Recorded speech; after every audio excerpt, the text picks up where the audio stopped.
Hi guys, it's Rose, and today I decided that I would do my first actual review, yay. And the book that I've chosen to review today is the first of a new trilogy. It actually became well known in book publishing circles because of the incredibly lucrative deal that the author got for the trilogy. This is a 7-figure deal, and I actually read about it because I was reading articles about publishing, and I read that there was this one that was so amazing, and huge things were expected, and I thought, that's gotta be good, right? And luckily it was fantastic, so I thought that I would introduce you guys to it. This book is called The Queen of the Tearling, or Tearling. I'm not totally sure how to say that. We all know that feeling when you've only ever read a word, you have no idea how it's meant to be pronounced. So, Queen of the Tearling is what I've been calling it. That's what I'm going to call it for this review. It's by Erika Johannson, and it is the first in what is currently planned as a trilogy. There have been lots of books that I've picked up that have started off as going to be a trilogy and have ended up being 6 or 7 or 8 books long. So we'll wait and see on that one. This is definitely in the realm of fantasy. It is just a beautiful book, by the way. Can we take a minute to talk about how gorgeous this is? I've spoken before about how much I love the feel and the look of certain books, and this is 100% one of them. I love the gold writing. I love that the cover isn't very much image-based. It's all about the writing and this little filigrees. It does have a little castle town up here that you can't see because, again, this is a library book. It has a barcode over the castle, which kind of ruins the aesthetic a little bit, but we can use our imaginations. We're readers. I love the spine of it. Again, it looks like one of these really old books, antique books, and it's got all this little gold filigree in amongst the titling. I think that's beautiful. The whole thing has obviously been carefully designed to look and feel like an older book. You also have this little bookmark ribbon. I love these. I think that all books should have them, partially because I'm really, really bad for carrying my books in my bag or scooping them up off a table and whoop, bookmark comes out, and then you have to search for your place. It's so annoying. And so I love books that have these little ribbons.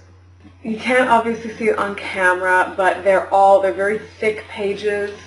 The edges of them are like a little tiny bit different in height all the way, so you really feel like you're reading a fantastic old antique book. And I love that, and there's a reason for that in this, which makes it even better. The story itself is about Kelsey.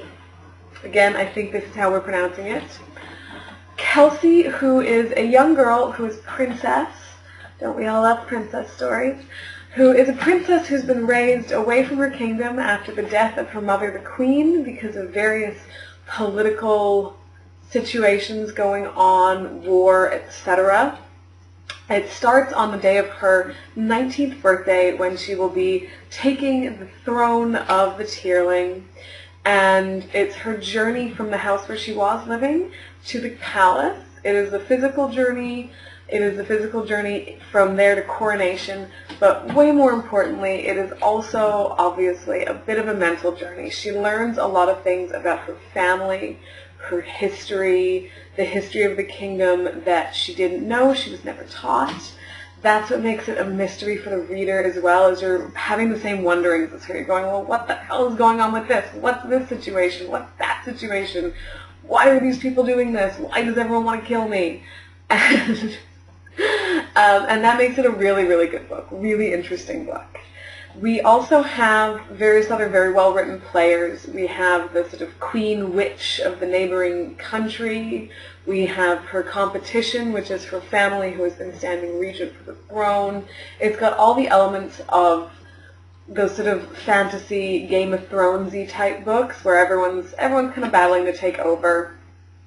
There is a fair bit of blood and gore and horrifying elements of humanity to it, but that makes it even better. There isn't really a love story thus far. There's a little inkling of one, but it isn't front and center in the story, and I really, really love that. I really appreciate that. I find it kind of frustrating when fantasy books really focus about a love story, because I want to hear about the kingdom and the magic and the politics and the excitement and the adventure, and sure, the romance gets in there, but it shouldn't be the #1 thing. So I was really, really impressed with this book. I actually read it in one sitting. This is one of those books that I stayed up until 4 in the morning to read, which is not as insane as it sounds, because I'm usually up until 2 or 3 in the morning because I work nights. But definitely it was one that I sat and read for probably about 4 hours straight to read the whole thing, and just could not put it down. Kept looking at my watch going, I should go to bed soon, I should have got things to do in the morning. No, I could not stop until I finished this. And then of course I realized that I'm going to have to wait until she releases the next book to figure out what happens next, and that is the horrifying part of reading brand new books that are parts of the series, is that you are stuck waiting for the next one to come out. But it is a fantastic book, fantasy elements, action, romance. There's a little bit of magic in there, but not so much that it's ridiculous. I would hugely recommend this if you enjoy fantasy books. And even if you don't, I would say give it a shot, because it may be one of those that turns you. And I can thoroughly understand why Miss Johannson got the advances and the contract that she did, because this is going to be a new classic. I would be unsurprised if this came out as a movie or a TV show as well. I know this is going to be huge. I don't do ratings for books. I don't think I'm ever going to do ratings for books. I find it too difficult to condense everything that's awesome about a book into stars out of 10. But I will absolutely say there is a recommendation here, there is a thumbs up here, and I'm absolutely sure that when the second book comes out in this series, I will not only be buying it, I will be buying this first one as well. I will fully commit myself to saying that I'm into this series now, and I will be reading all 3 or 4 or 5 or however many she ends up writing.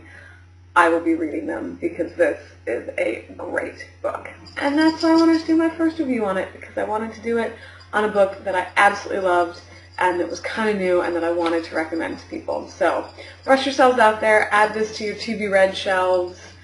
It's awesome. And that's all from me today. I will see you guys soon. Bye.